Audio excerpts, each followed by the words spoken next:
Great, so I think we are live. Welcome everybody to our second episode of GEOSeries, and I'm really sorry about the delay. We just had some technical difficulties, but hopefully now everything is fine and you can hear and see us. So my name is Skye Berg. I am the Marketing Manager at European Space Imaging, and it's my absolute pleasure to moderate today's session on how satellite imagery can help save lives in conflict zones. So without further ado, let me start this session. It's my absolute delight to be joined today by Wendy Pedersen, who is a GIS Solutions Advisor at the Geneva International Centre for Humanitarian Demining, and Wim Svenenberg, who's a project leader at Pax for Peace. Later, we will be joined by Josh Lyons. He's having a little bit of difficulty connecting, but hopefully he'll be able to join the conversation. So why don't we start by the two of you giving a little bit of an introduction on who you are and the organisations you work for. Wendy, would you like to start? Sure, thank you for the introduction. So I am the GIS and Remote Sensing Solutions Advisor for GICHD, and I actively am trying to find ways of integrating remote sensing and the use of satellite imagery into the everyday workings and the different aspects of mine action. We've seen an increased use of imagery, specifically with drones, but also with satellite imagery. So it's definitely something that's been integral into making sure that people are informed and also safe.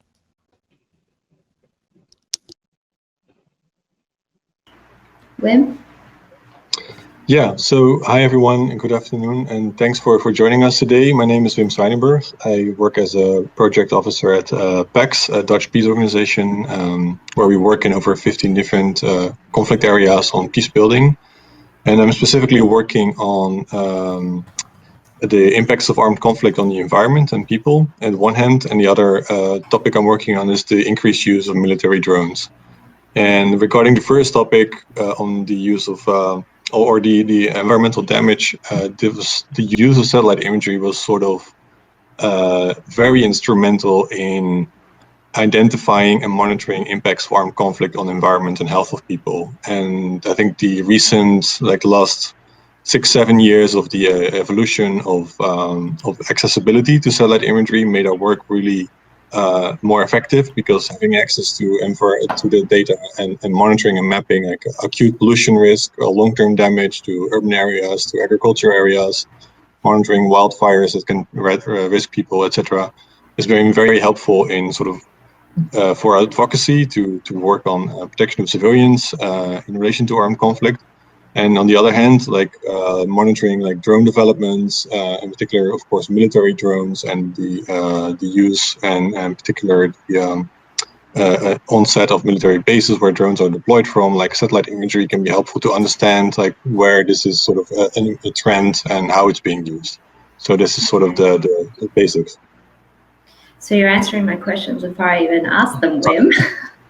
But now that you've answered my first question, which was centered around the continuous emergence of satellite sensors providing increasing spatial and temporal resolution and the role of remote-based applications, it's becoming more and more important for humanitarian organizations, especially in those difficult to access remote areas or conflict zones.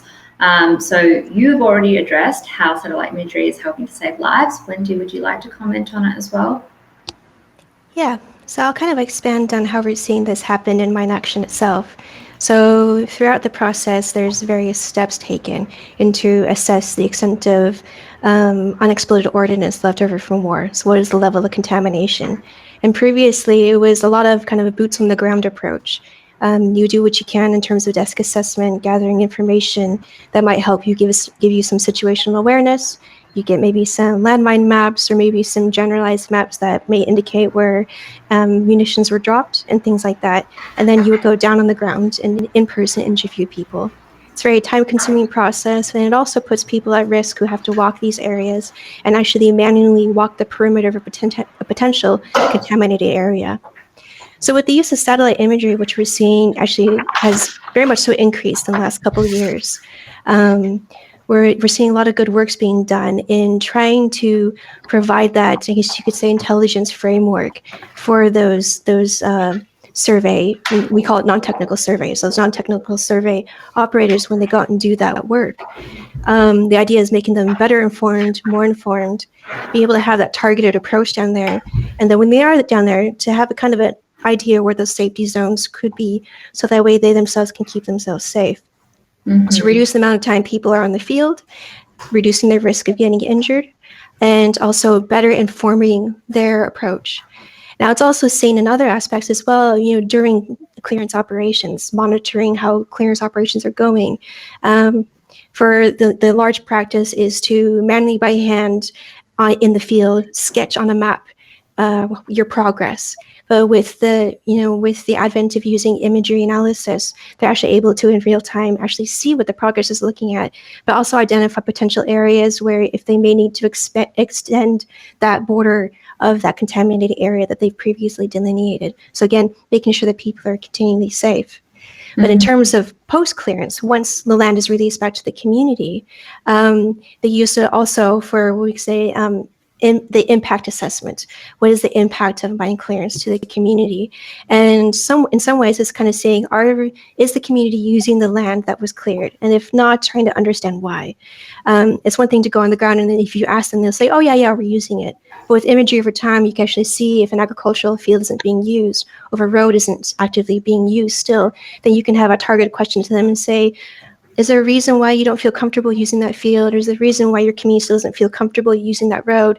In which case would direct maybe some additional training to help alleviate the concerns and anxiety of the community, which has lived in this contamination for so long. So those are just a few examples. Wim, do you have any thoughts on that? Yeah, and I think adding to the understanding of how environmental damage occurs, I think both like medium and low resolution imagery, but as in particular high resolution imagery is interesting here because it helped us, for example, last year when there was a massive flooding in northeast Syria, which also was linked with oil pollution. We could, of course, on the wider area, we could identify what the pollution was, but we could also, with high resolution imagery, directly see like what are the risks for villages from the contaminated land. The oil was flooding into the villages, so there was a strong pipeline combined with flooding from rain, and this was like extremely helpful for us, like to first identify the risk, but also communicating it. So there's still a very strong visual impact from high resolution imagery that clearly shows what's happening, what the direct risks are, how the environment gets contaminated, what the risks are for people. Similar things we can do with like ongoing wildfires that are happening in conflict zones that affect agriculture areas.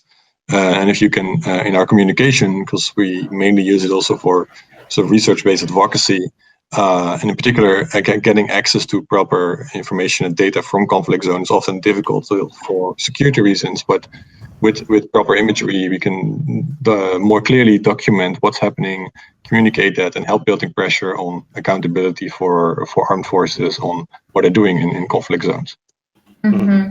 And I'm just putting in the announcements now for our attendees. WIM and Pax for Peace actually released a very in-depth report on the oil pollution in Syria. So if you look in your alerts section, you'll be able to go to the link on our website, which gives you a basic overview of that project and a link through to the full report if it's of interest to you. Now, I believe that we have Josh. I'm on. Can you hear me? We can hear you. Perfect. My sincere apologies for the technical delays on my side, but it's certainly an honor to be here. Unfortunately, I've missed a little bit of the introduction, especially, unfortunately, Wendy's first contribution. But I think looking back on many years of this work, the question about saving human lives obviously is always the most emotive and central question, obviously. And my on reflection, my feeling really genuinely is that it's very hard to assess exactly in any given instance what impact we're doing. We know in hindsight it does have a profound impact. And obviously, it depends dramatically. Human Rights Watch and Amnesty International and others within the human rights community are obviously operating in a completely different context from humanitarians who have a very different and very distinct mandate, specifically to provide life-saving support. And from a human rights perspective, there's a tension, obviously, between what we need to do with the satellite imagery and what humanitarians need to do, and that line gets blurred. But it is essential that that line become.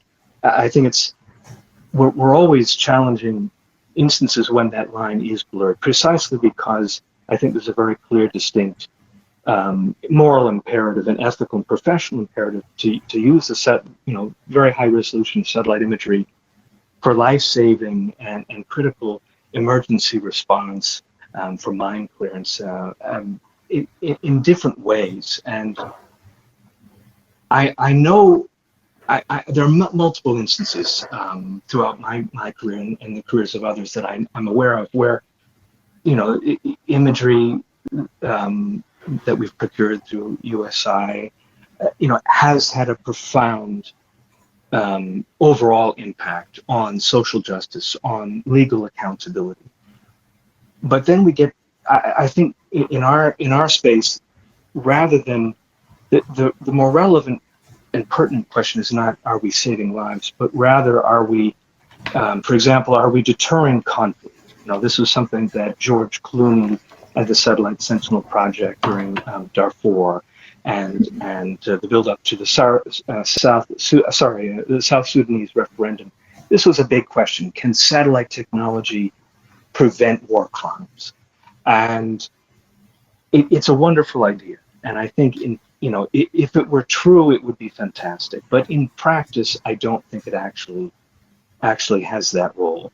And I think it's unfair to the technology itself to raise expectations to that level, precisely because, I mean, if you reflect a little bit about what we've witnessed in Syria and Iraq in the context of the Islamic State and IS and Boko Haram and others, all of these movements have actively used social media to promote and expose their own atrocities. And it really does sort of beg the question, in the act of exposing atrocities, does that act as a deterrent? And in practice, we know it's self-evident it doesn't. Because they actively, that's part of their military agenda, is to promote fear by promoting their atrocities. So what's missing is not the act of gathering the evidence per se, but that is an essential component. But what's missing is something much more profound, which is we need international justice mechanisms to use the evidence that we are collecting with the very high resolution satellite imagery to hold people accountable. And what's missing is the accountability. So when there is no semblance of international support to hold people accountable for war crimes, they will continue to commit war crimes, no matter how much we document it. So in theory, in the future, everything that the Human Rights Watch has done, and Amnesty and everyone else in Syria, in Iraq, in Rakhine State, in Myanmar, for example, among multiple examples, in the future, all of that Earth observation data and the analytical value that has been applied to that data, that all has evidentiary value in a future context with future legal mechanisms. It will have a profound impact on justice in the future. But I think it would be a mistake to imagine that we can deter conflict to the extent that most actors in the space, they know they're committing war crimes and they don't really care that we know, because there is no mechanism to hold them ultimately accountable. Yeah, so that actually also touches on another question in my list, and that is about how VHR satellite imagery and other forms of geospatial data is being used to contribute to or to establish a global transparency. Although we can't deter it from happening, we can highlight that it is happening, and I think that is where the power in the imagery does lay. Wim, would you like to comment on that? Well, I can say Yeah, very I think. quickly. Sorry. Please go ahead. Sorry, go ahead, Josh. I was going to say, let's say earlier on, let's say, 15 years ago, 20 years ago, there was I think, a naive hope and expectation that the act of documenting war crimes with this type of, seemingly, fully transparent, objective, scientific form of data collection would be incontrovertible. It would be indisputable. People would just accept it at face value. And for a long time that worked, except what we started to see was that increasingly governments used something that we would call a shallow faith. Rather than contest a very complex analytical interpretation of a very rich set of data collected from space, governments discovered they could very easily cause and sow a lot of confusion by simply just giving a completely counter narrative, either based upon the same imagery, their own optical imagery that they collected from drones, or even aerial photography from helicopters. So, for example, in the precursor to the ethnic cleansing in Rakhine State in 2017, there was an earlier round of ethnic cleansing and village destruction in Rakhine State by the Burmese, by Myanmar government and the military, and we along with Amnesty issued a lot of very conclusive, compelling evidence collected optically from space, and it was very, very strong. Except the military flew a few helicopters over the same area. They took photographs of exactly the same destruction, and then they simply said the opposite of what the imagery actually showed, which is nothing's destroyed, they've lied, they've exaggerated. And it then became a counter narrative of technical photo interpretation of different images. And that, once that happened, the journalists, the diplomats, the senior level UN officials became very uncomfortable. And it was a very effective fake news offensive. And we were able to counter it. I went personally there to meet with officials and humanitarians, and eventually people understood what had happened. But that this type of shallow faith has happened multiple times in Syria, in Nigeria, among others, and that really then it then it puts a higher level of obligation on our part to collaborate with everyone to create an overall consensus that the satellite imagery that we collect from space matches the testimony, it matches social media, and to build that type of broader coalition that says this is an authentic, genuine, factually based interpretation of what the evidence is showing.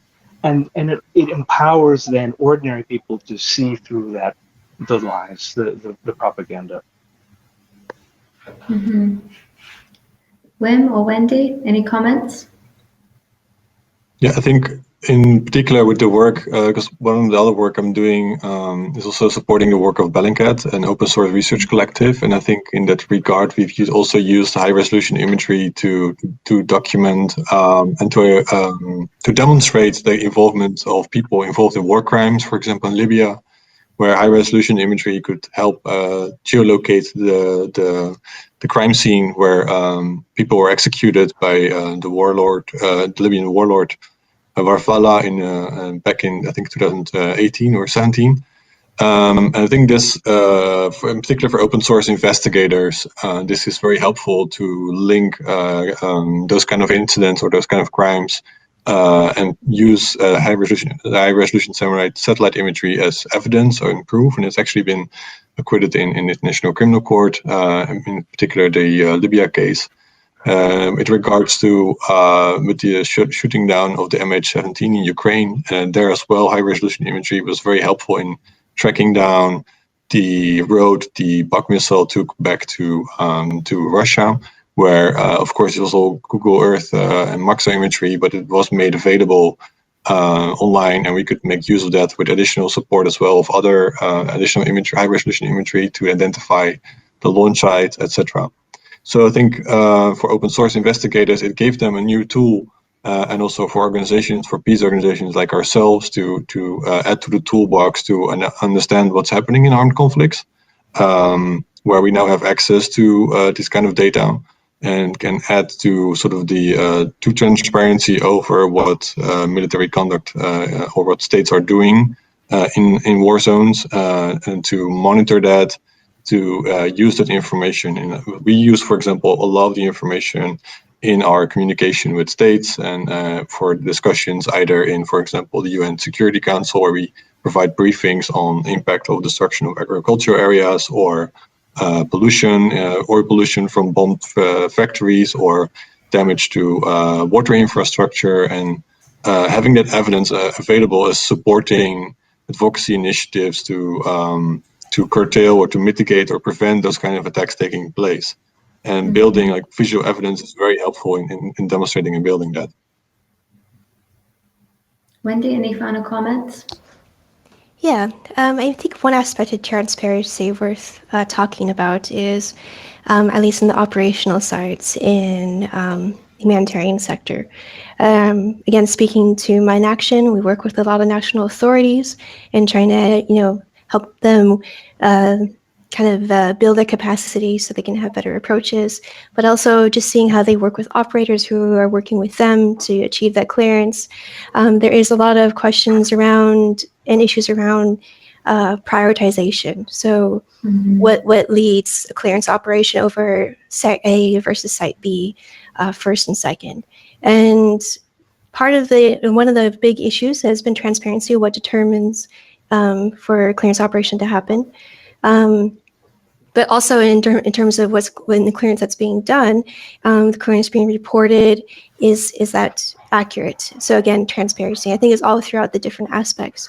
And one way that's been helpful is introducing the use of imagery analysis. So with imagery analysis, you can show areas, once criteria have been identified for prioritization, they can confirm with some imagery if this is, this makes sense. It helps in their planning situation.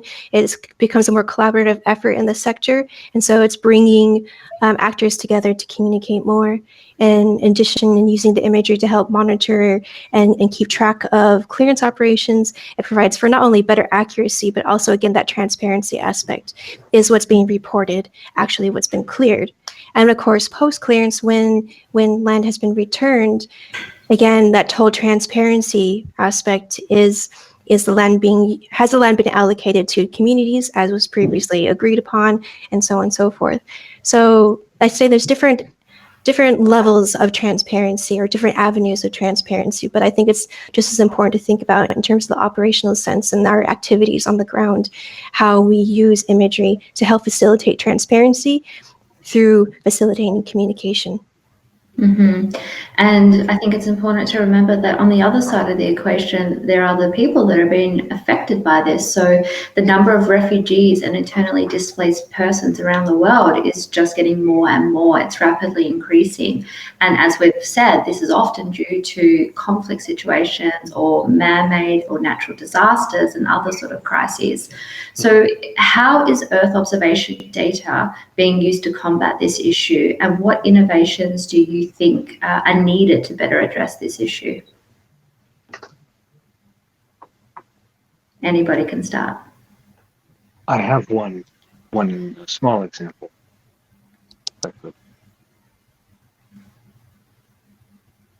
Are you there, Josh? Yes. Sorry, can you hear me? Yes. Very good. I wanted to say, actually, I think the question of impact is always something that everyone's, obviously the donors are always pushing for monitoring and evaluation, and morally and personally and professionally, we all want to know that what we're doing is actually making some form of difference. And actually, when Wendy and I worked together previously in the UN, more often than not, what what always what always was striking was that we would do a series of of disaster focused post disaster mapping assessments, damage assessments, and invariably it was being promoted and distributed and intended for one particular or a series of particular post disaster emergency response applications. But invariably, what always struck me was that months later, in some cases, we would get an obscure email from a small local NGO, and they would say, "We just wanted to let you know how how profound the work was for us, how much help it gave us." And there was a case in the Pakistan floods, I believe, in 2010. We were doing all of the authoritative flood mapping for this horrific flooding in Pakistan, and it it was actually over half a year later when we got feedback from multiple Pakistani NGOs who had used all of the satellite-based work and the derived products that we had released publicly for completely different purposes. And it was an instrumental contribution to their work, but it was completely hidden. And invariably in the human rights context, that's also, I think, been the case, that we do our best to monitor what the immediate impact is, but we know for certain that there is this invisible layer of help and support. It's very unlikely that we will have a real understanding about the full scope and scale of that impact. But to give you an illustration, specifically in terms of the refugee crisis, the Guardian newspaper in the UK did a very, very moving story where they followed this particular man, a Syrian. As he fled from Syria, he went through Libya, and then he crossed into Italy. He made his way up he was trying to get to ultimately to Sweden to be reunited with his family. And at one point, the journalist asked him, please, show me what you're carrying with you. And he had a small, basically a little tiny pouch around his neck, and it had his passport, it had his, birth certificates for his children, I believe. And then he had this small folded white piece of paper, and the journalist said, what's that? He opened it up, and it was actually satellite imagery of his village in Syria before and after it had been punitively demolished. And it was actually just sort of printed from a report that we had worked on with VHR Imagery, I remember. And the journalist said, well, why do you have this? And he said, well, this is the evidence for why I am a refugee, why I have fled my country, because my home and my village, my entire community has been destroyed, not because of conflict. There was no ripples. The village was untouched.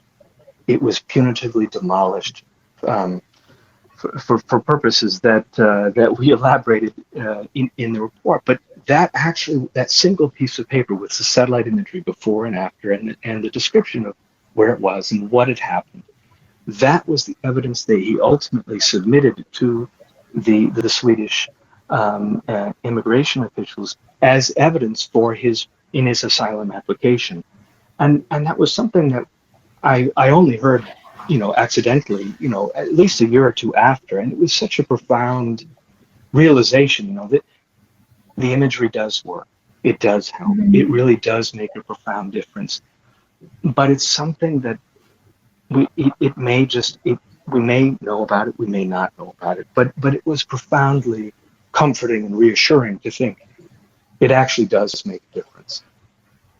Mm-hmm. Wim or Wendy, any comments on how EO is being used to address the refugee crisis and to map displaced populations? I don't have any information in terms of mapping displaced populations necessarily, but I can give an example, say Sri Lanka, where they have been where displaced people have been returning to their communities and the efforts following that.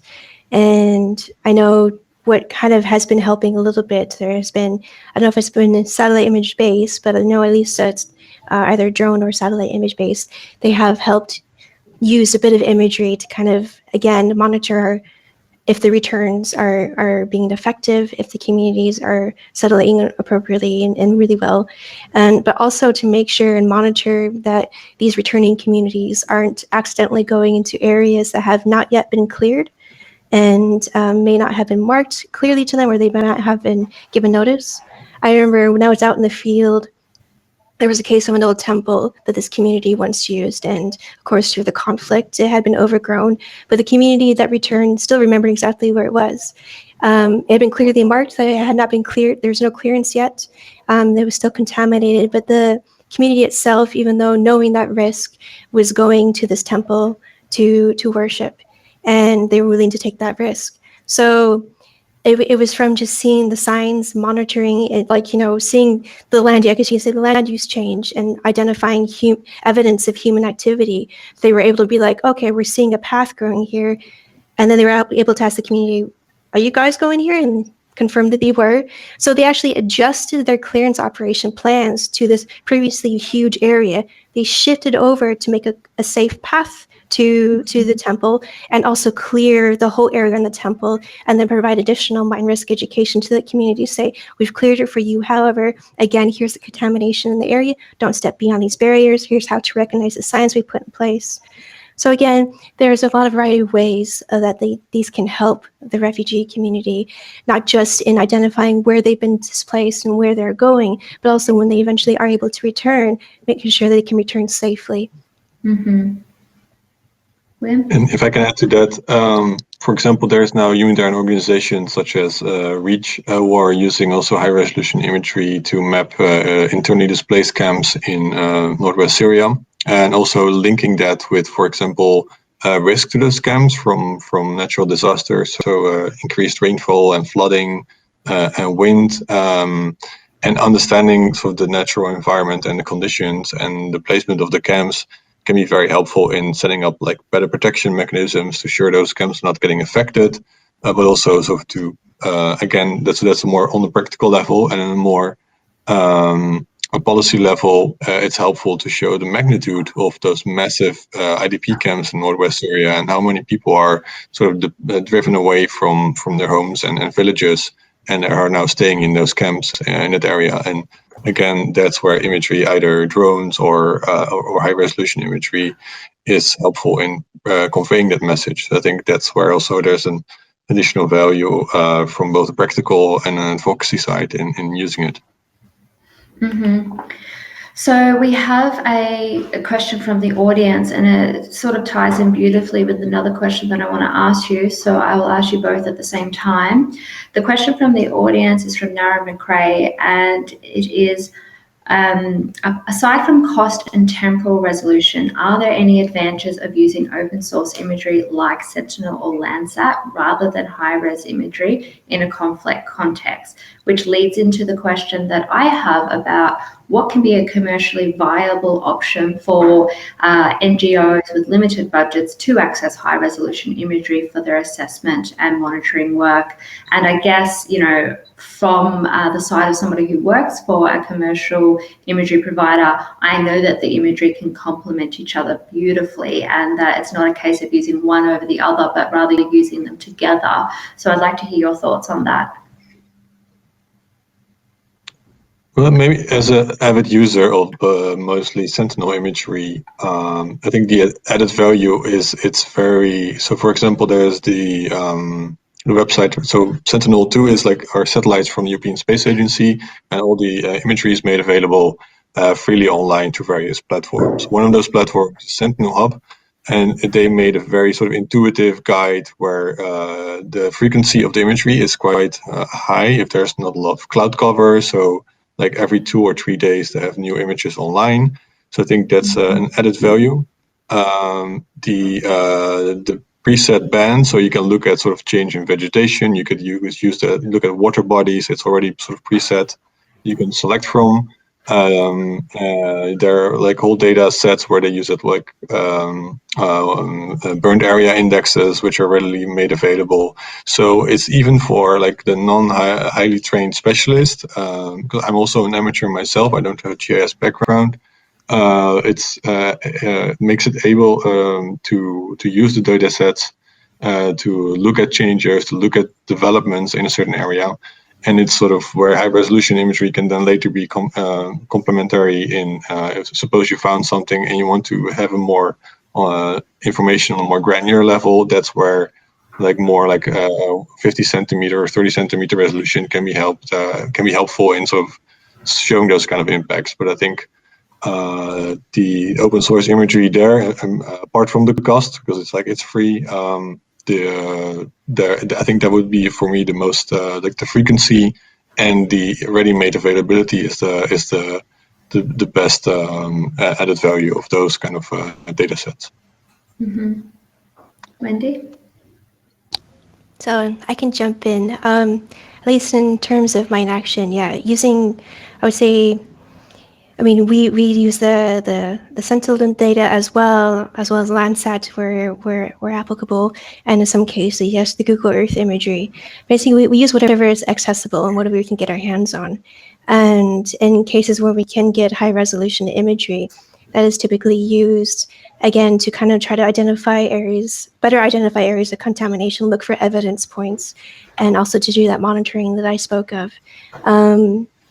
The difference, again, is, of course, what types of information we're looking for. So in some cases, the Sentinel works fine, Landsat works fine if we're looking for just a general regional-wide or location-wide land use change or something like that. But for things concerning such as crater analysis, there's some activities and that, and I probably should have mentioned this earlier, but in terms of making imagery helping people be safe in their jobs, there's cases where there's like in Ukraine, where you have OSCE, which is doing really good work in trying to monitor the situation and and make sure that in some levels certain munitions aren't being used.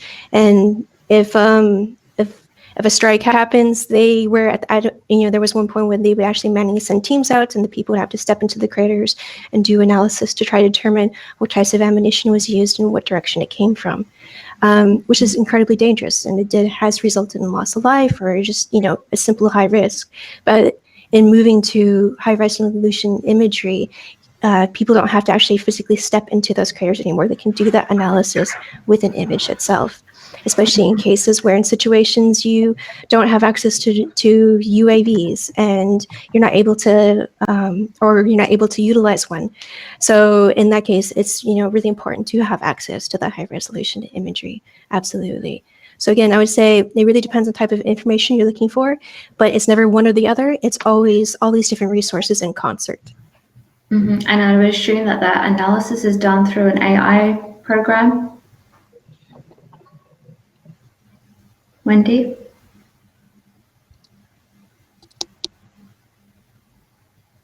Maybe it's biological intelligence. BI. Okay, so we do have an. I've got. Is it okay if I jump in? Yeah, of course. On that, the first thing I've always said in this question is that actually, well, let's say we can blame Hollywood for it. What's fascinating to me is that in so many different contexts, things that satellite imagery are perfectly suited for, most people think are impossible, and they would never think to even ask. I never thought that satellite imagery could detect a fire, for example, or deforestation. And then on the other hand, they are convinced that satellite imagery satellite sensors will hover over a particular area and zoom in and loiter, and then you can see in thermal infrared the bad person taking out their wallet, and then they can, it's a complete mix of misunderstandings. And one of the foundational myths is that satellite imagery is prohibitively expensive. I'd have to say, thinking back now to when there was just one very high resolution satellite sensor Iconos flying, it was not the data that was prohibitively expensive. It was the action. It was all of the support. It was the labor costs of having someone who could actually make sense of it. It was the costs of having a computer that would be able to process it.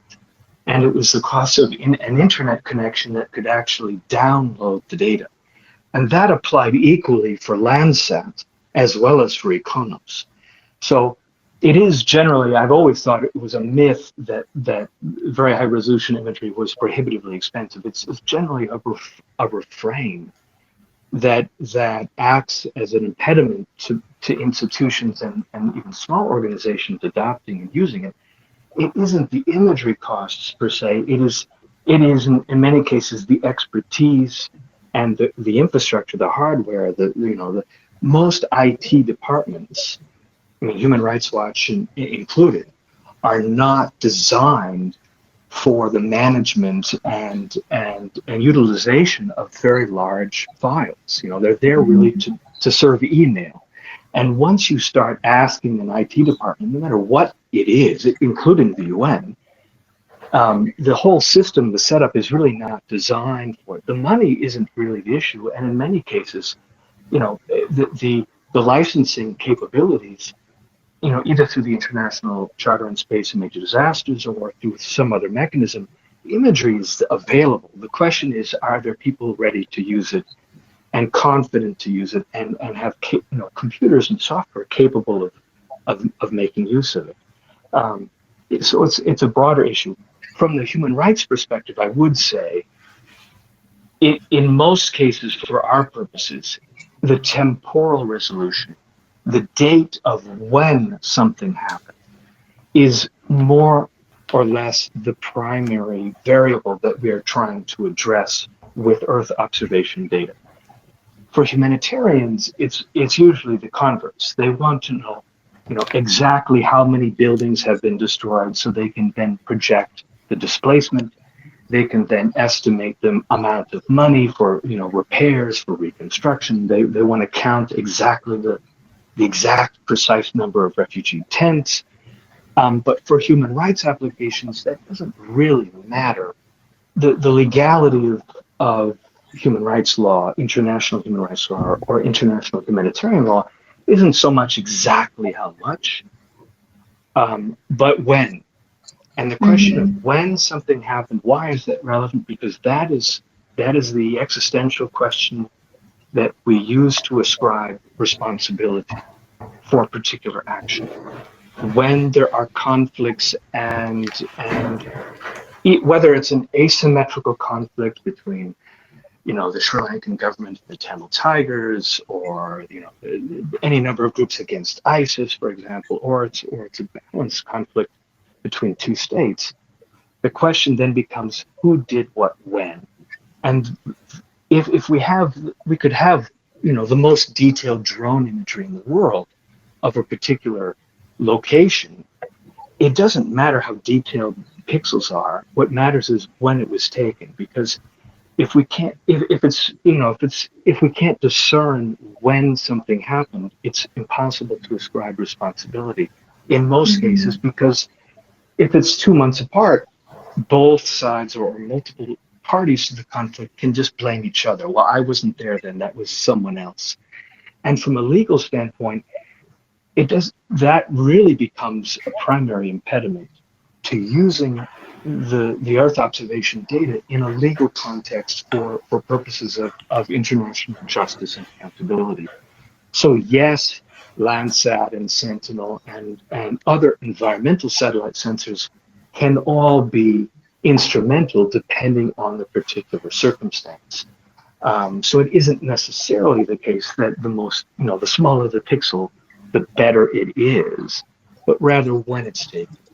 And then it's a bigger question about tasking and the bigger question of commercial applications that may be overloading the satellite constellation for commercial applications or military applications and not for humanitarian applications. And that's a broader community debate that of course is always ongoing. So that kind of addresses another question from the audience from Melanie Rankel, and she asked... Yeah, I think those are good points, and I think kind of leads into a really important topic, which is, of course, like you said, Josh, it's not necessarily a matter of the cost, it's a matter of the capacity that we have to utilize that data.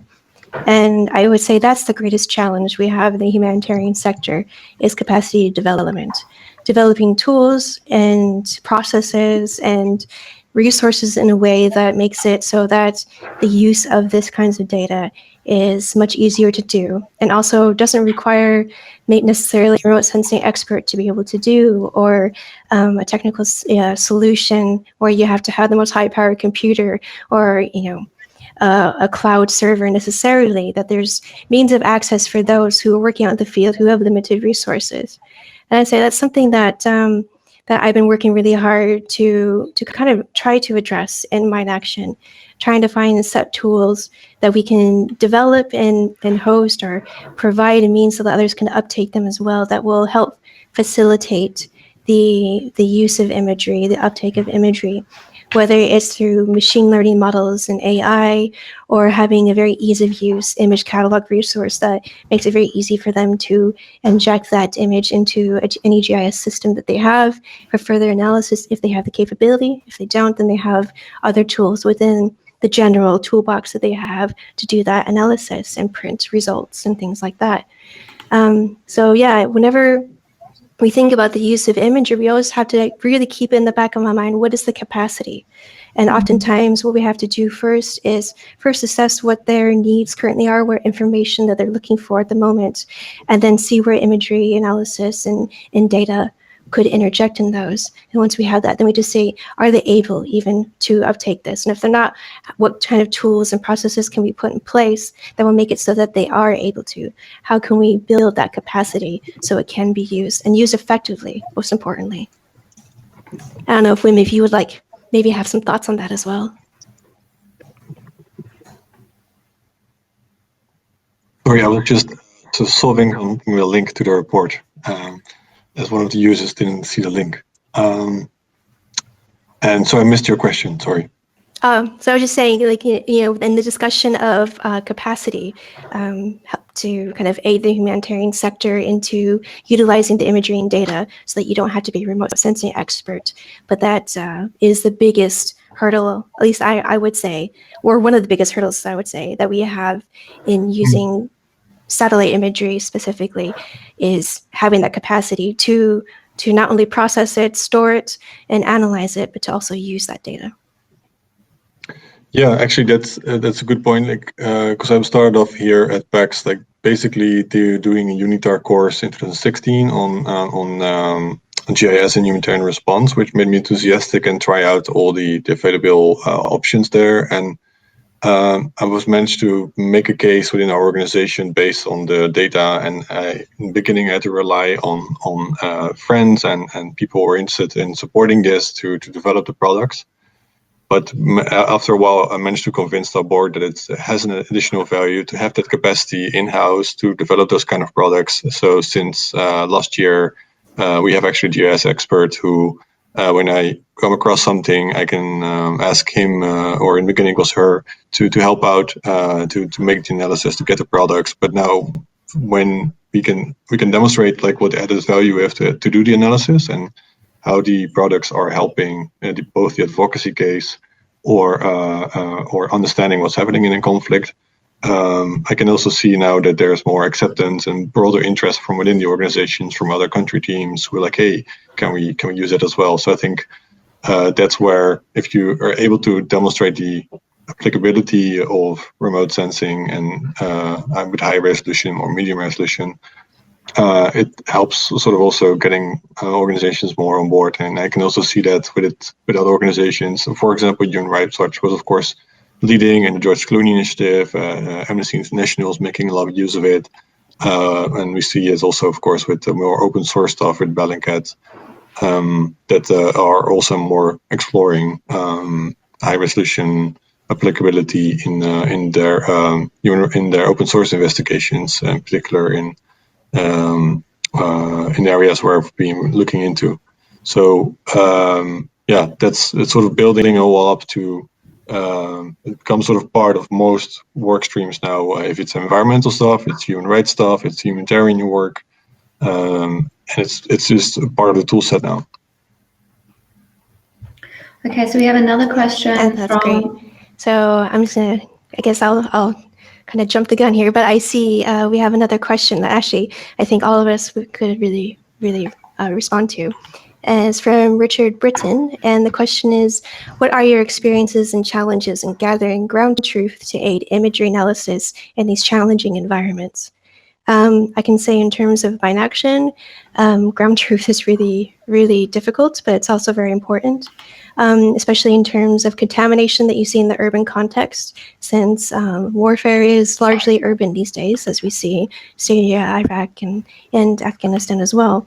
And one of the big challenges is having to re-innovate the process of clearance, exploded ordnance clearance in these environments. And ground truthing is really important. And Josh, I know you can speak to this too. We've done plenty of damage assessments of over Syria and the like, and we're doing building damage assessments, trying to assess the level of damage of a strike, evidence of what types of munitions, if it's incendiary, and things like that. A big part of helping an analyst is having that ground truthing, having that horizontal view, photos to kind of confirm.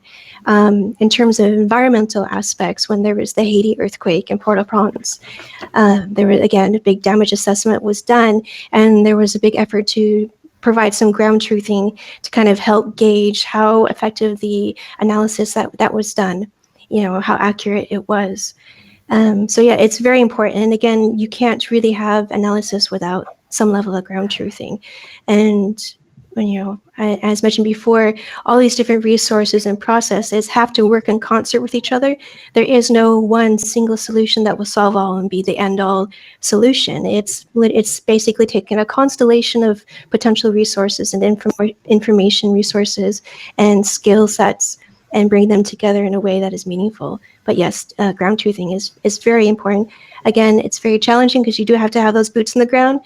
But one thing I'd like to mention is that with the advent of social media, Twitter, Facebook, these are incredible resources that we now have available to us in the humanitarian community, where you have photographs of damage that is being done on the ground. People pull out their phones and take a photograph, they snap a video, and that kind of data is accessible. You can actually get that information and you can compare it to what you're seeing through the aerial view. Same with Twitter. Someone says something just happened now and you're looking out on the image and you can actually try to pinpoint where that is. And again, that has now become a new form of ground truthing that we didn't have previously. And it's tremendously helpful. I would say there are fewer ground truthing gaps today than we had maybe say 5 or 6 years ago. And I don't know, Josh and Wynn, if you would like to add to that. No, I think you take the words out of my mouth, in particular with the social media use, which is often for us, the social media is a starting point to investigate. So take, for example, West Syria, where now there's increase of shelling again against, the harvest is ongoing. So we see that it's appearing on social media. And then we can use satellite imagery to calculate like the amount of crop fields are being damaged. So in that sense, it's a bit of both, but it's also important because in the end, in particular with high resolution imagery, it remains sort of visual interpretation of what you're looking at. And I made my mistakes as well in the past, in particular when I was just starting off with this. But just one example we're dealing with this week, where looking at Gaza, which also is a political aspect we want to mention here, because initially it was very difficult to get high resolution imagery of Gaza because this political agreement between the US and Israel, where there was no high resolution imagery available of Gaza, making it difficult to geolocate or to monitor damage from strikes during the 11-day conflict. And that was fortunately made available, amongst others, by European Space Imaging, which could be then used to check like what location has been damaged, was it nearby a school or whatever. and that has been helpful. And this week we were looking at a map which was released by the UN on looking at strike sites, and we noticed there were a lot of sites in the southeast where there were a lot of crater impacts noted by the UN map. And because we were a group of open source investigators who were working together online, which I was part of, and we were like, hey, this is interesting because we didn't notice anything on social media or other media that there were so many strikes at that location. And looking at the maps where if you look at the location there, you saw indeed changes in the agriculture area, which were noted as impact craters. But if you went back a year and we used other imagery as well, it was more likely that those were haystacks from the harvest, which also gave an idea of a crater. So if you quickly looked at it, it could easily be mistaken for a crater. So we're still sorting it out with UN. I think our interpretation was like it was haystacks, and there were some people with an agriculture background who said a similar thing. So that could be adjusted, but it also demonstrates the difficulty of visual interpretation of data, of imagery, and the carefulness with assigning certain labels to what you're looking at. So I think that's one challenge where on-the-ground verification is really needed. Josh, any last comments? Well, it's a fascinating observation, and I think it's a perfect example of the reality, which is that no matter how scientific the technology is, ultimately it is human judgment and interpretation that is at work. And no matter how complex the computers are, the reality is that it does involve humans. And when it involves questions of humanitarian law, human rights law, these are not physical objects, right? We can measure with precision the amount of trees that are deforested in a given location. But in the context of a war, what is and is not a war crime is not self-evident. It is subjective. It is ethereal because it is based on interpretation, and that I'm fascinated to see more about it. There are multiple examples from the past, unfortunately, when people used Earth observation data to produce maps and reports that were completely erroneous, completely fictitious. And this is one of the broader problems that I and many of us have been trying to raise within the NGO, humanitarian and human rights community, is precisely these hidden weaknesses. The technology can be perfect, and it is objective. It is objective for what it is. It's an image. But your interpretation of what that image shows and the context, the sequencing of events, your interpretation can be completely misled very easily. And it is the obligation of all of us who work in this community to really focus more on trying to fireproof and challenge our own implicit and hidden bias in how we are doing this work. Gaza is a perfect example. In many cases, well, in most cases, when I've worked on Gaza, for the Goldstone report, for the UN, and in multiple conflicts, asymmetrical conflicts are fundamentally biased, precisely because non-state actors, small groups, hide. They're subject to surveillance, and so they use camouflage, and they operate at night, and they operate from hidden locations, and those generally are invisible in the satellite imagery, and so you end up focusing more often than not, or exclusively, on what one side in the conflict is doing and not the other, and that presents quite a lot of political challenges and research challenges. I would say, in the case of Syria, in the case of Myanmar and Burma, there have been multiple cases when people for completely understandable reasons, for organizations, completely understandable reasons. Unfortunately, published research before it was accurately evaluated with ground truth. And they made statements that were absolutely, completely wrong. They placed refugees in the wrong country. And, and these are problems that are easily made and they're easily fixed. But they're only easily fixed if you have an internal structure that allows you to critically reevaluate what you think you know and when you know it.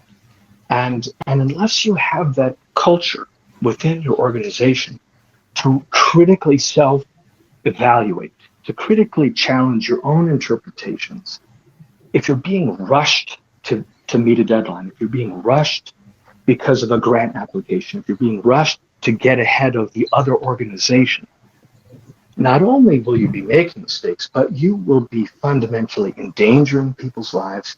You will be jeopardizing their legal rights, and you will be sabotaging their future opportunities for justice and recognition and compensation. And in many ways, this is the hidden challenge for the humanitarian community. That the more we use technology, the more the technology empowers us both to make mistakes that no one else can challenge and remain hidden until the worst possible moment. And the more it provides us with information that is politically inconvenient. And there have been so many cases after I left the UN when UN colleagues from different agencies would come and they would say, listen, I don't know what to do. There's a drought, for example, there's a massive drought in Somalia where the Shabelle and Juba River in Somalia had dried up. And they had satellite imagery showing the drought was man-made. It was human-made. It was a natural disaster created by people, the government in Ethiopia that was damming the water. And the water was there. It just simply was being withheld and diverted for agricultural purposes, for hydroelectric purposes, that was being financed by the EU and World Bank. And the UN analysts, the technicians, knew this. They could see both the cause of the problem and the solution to the problem, which is to tell the Ethiopian government to open up the dams and let the water flow.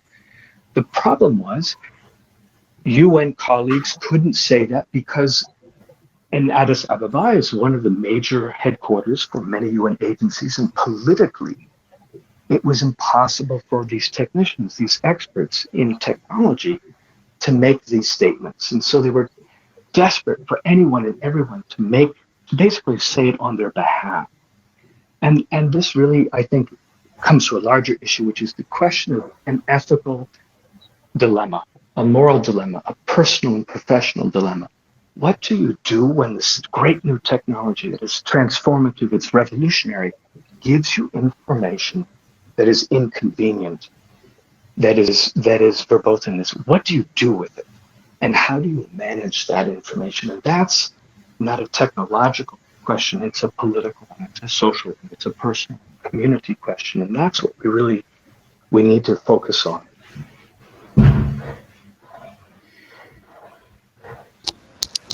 Yeah, that's a really good point.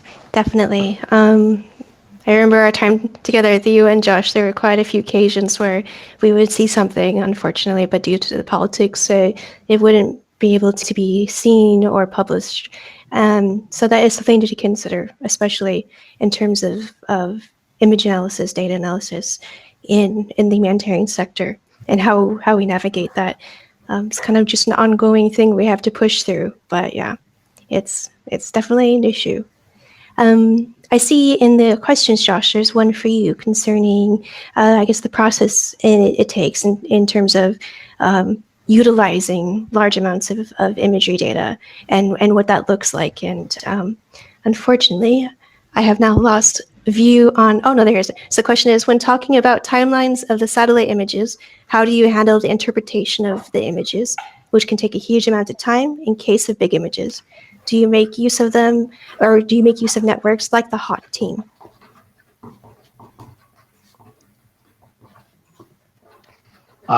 That's a perfect question. I mean, here's the classic open source crowdsourcing question. Crowdsourcing definitely works. However, there are a multitude of contexts and circumstances scenarios when you really would actively want to avoid crowdsourcing something.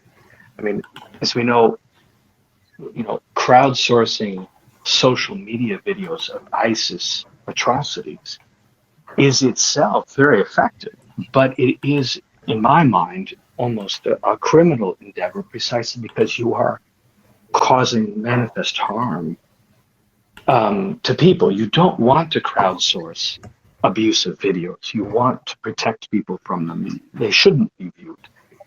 The satellite imagery, well, it's not. It's so abstract. It isn't as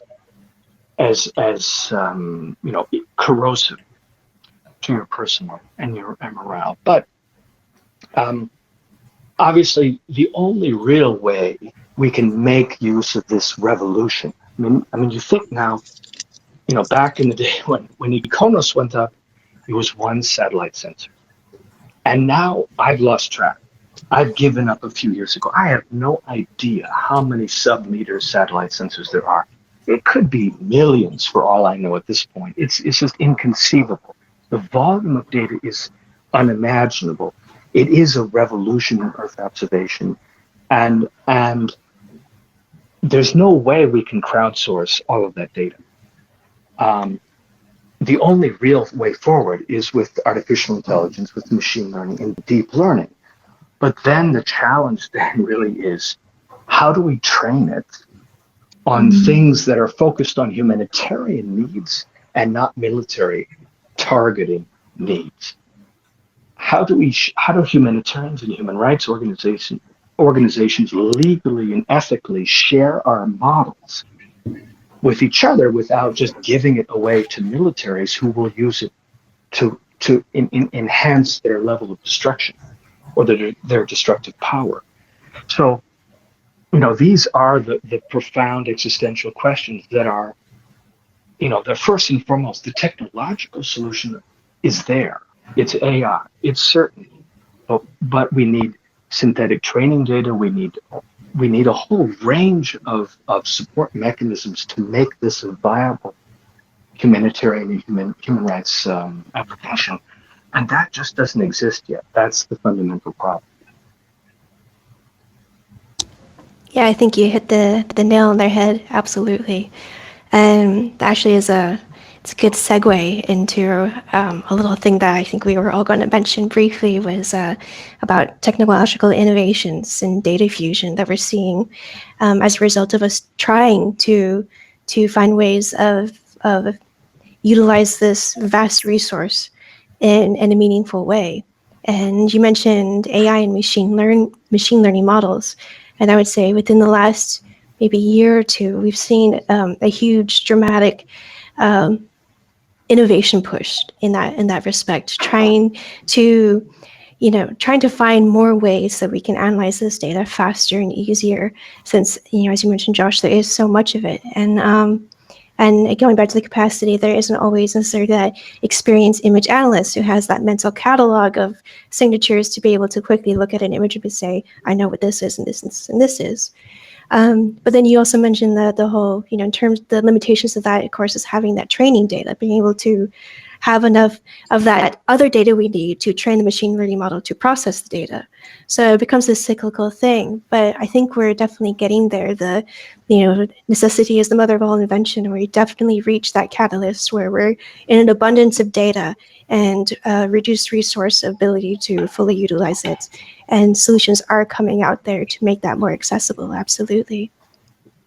And I kind of also wanted to kind of touch on, what we mentioned before is there's, imagery analysis isn't just necessarily limited to just one form. So going on to software and the image analyst going through and identifying or processing the image themselves. But again, with the machine learning models, but also there's the aspect of, as was mentioned, the crowdsourcing, trying to, in some cases, in disaster situations, having a whole crowd get access to an image and do a quick analysis over it to then increase the or reduce the processing time, increase the amount of information we can get, and reduce the amount of time it takes to get it. But then again, Josh, that goes to the whole like ground verification, making sure that what is produced in that crowdsourcing environment is actually as true and accurate as possible. I remember also there was, Josh, you and I, we did a combination on some of our analysis where we would take videos that we saw people videotaping an impact that had occurred, and we would see it in the image, and we were able to find a way of joining those two together. I think you had a clever way of being able to pinpoint exactly where that camera was pointing in combining that with the satellite data itself.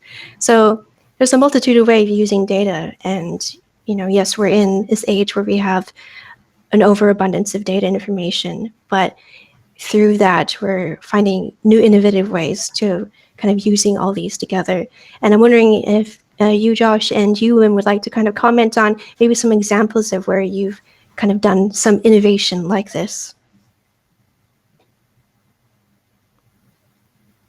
We're currently, in terms of innovation in machine learning, I think the availability of huge data sets and open data cubes and places like Google Earth Engine are very helpful to run quick analysis of large data sets. So, for example, one thing we're now currently working with is looking at rapid detection of oil pollution on the soil.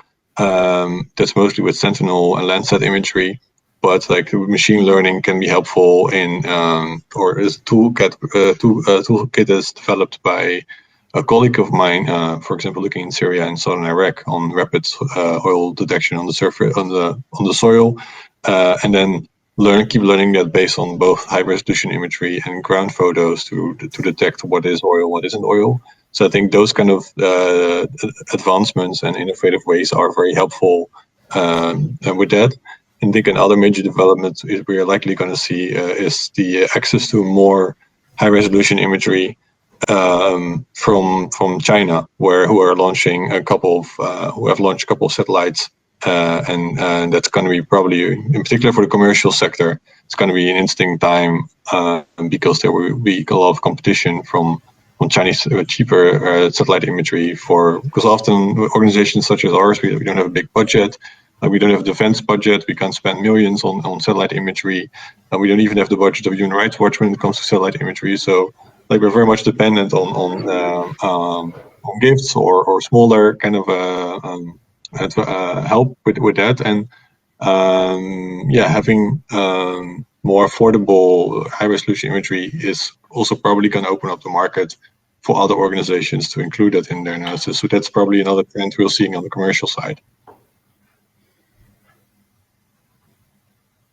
So just any last comments from Josh, and then I think we're going to I don't know if you have anything else you wanted to add, Josh, to that subject.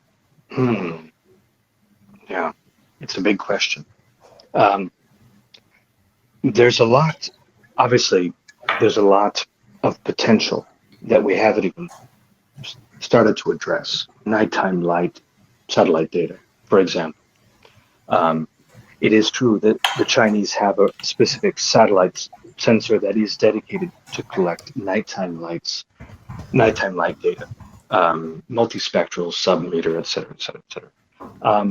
I have at some points entertained the notion that maybe I could start to task that over specific Uyghur detention camps in Jiang province in China, but I just haven't had the time.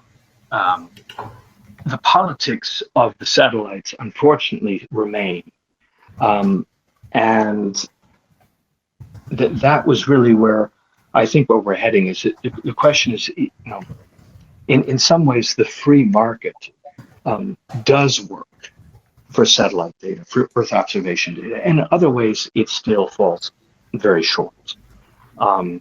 Gaza, Israel has been a particular case example.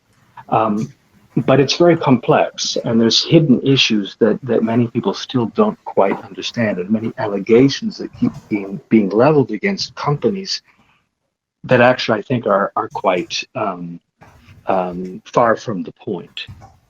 There's a lot of misinformation, there's a lot of misunderstanding, and ultimately what we keep coming back to is the fundamental need to have a community of practice where where we are openly and constructively and collectively sharing best practices and information in order to advance this space in a way that fundamentally addresses our existential human needs to protect our rights and protect our environment. And this technology is revolutionary, but we can only really achieve its full potential when we are really acting together as a community and not competing against each other.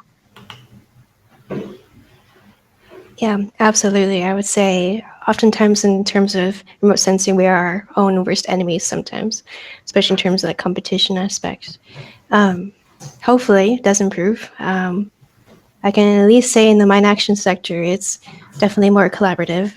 Low resources, low funding in certain things means that it's really important to share resources. And so fortunately there, at least in terms of imagery and things like that, there is more sharing. Though again, it's a budding resource in mine action. So who knows, as it becomes more prevalent in workflows and operations, if that may or may not change. Again, mine action is largely dominated by that kind of competing for donor funding. So that could be, in essence, the large issue that we have in the humanitarian sector in terms of this kinds of utilizing these types of resources is that competing for donor funds. So I guess we had to find more ways of navigating through that and getting through it. One thing might even be worth mentioning, of course, is that in essence, what we're doing is intelligence, and intelligence is a scary word, primarily because it's largely associated with military, and understandably so. So it's a lot of hesitancy that we may see in various sectors of the humanitarian community to uptake on this kind of stuff has largely revolved around those preconceived notions on what satellite imagery is and what intelligence is, and trying to shift the dialogue to say that this is just information gathering. Whether or not it's used for harm or for good is totally up to the end user, and we are aiming to utilize that tool for good. So I know in the beginning, and the word intelligence was something that we always heavily avoided, but I'm seeing that also change now, where we're actually able to call it what it is, intelligence work. But yeah, again, that feeds into the whole politics. So it is pervasive in all aspects of the work we do. So I think we've covered quite a lot of topics here, and I can see that all of our panel members are very passionate about the work that they do. It looks like Sky is a bit froze there, so I try to... No, she works. Sorry. So we're actually out of time today, but the speakers will be in the social area. I'm not sure how to take the session further since Sky is a bit froze there. So I know there was a mention of a Q&A session. So I assume that She's not frozen. Oh, she's not frozen? She works. No. Yeah, for me, she's frozen. I'm sorry, Sky. I was jumping in there because I saw you frozen the whole time. So out of all everyone's faces, I don't see or hear you. I'm so sorry, Sky. Okay, let me just take the reins back. Sorry, everybody, for that technical difficulty. As I was saying, we've had a really good discussion today. Unfortunately, we're out of time, but we do have the social lounge. So at the end of this session, you will all automatically go back to the social lounge. The speakers will be around, as will some staff from European Space Imaging, so that we can continue this conversation for those that have a few more questions. So without further ado, thank you so much for coming. Thank you to our amazing speakers, and we hope to see as many of you here next time as possible. Thanks, everybody. Have a good evening.